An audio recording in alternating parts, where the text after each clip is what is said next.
Olympic games में खेलों से हटकर जो मौज़ूआत सुर्खियों में हैं, उनमें एक है फ्रांस की अपने दस्ते पर हिजाब पर पाबंदी।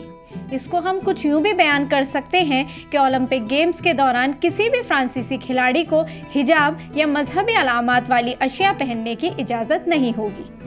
फ्रांस का अपना दावा है कि अवामी ज़िंदगी में सेकुलरिज्म की सख्त पॉलिसी लागू है। इसका मतलब है कि किसी भी किस्म के मजहबी इजहार पर पाबंदी।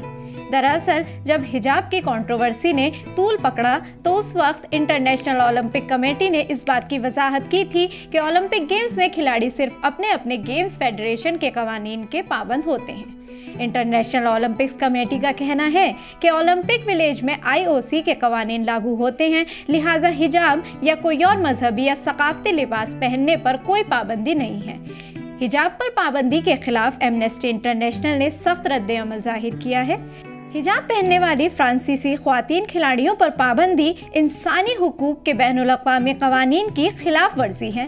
ये फैसला बैनुल-अक़वामी ओलंपिक कमेटी की कमजोरी को भी बेनकाब करता है।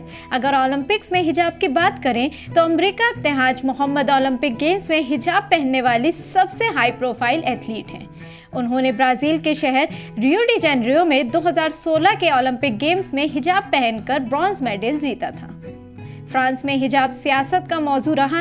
मुल्क का कानून सेकुलरिज्म के उसूलों पर सख्ती से अमल चाहता है। अहम बात यह है कि मजहबी लिबास के मसले को इसमें मरकजी हैसियत हासिल है।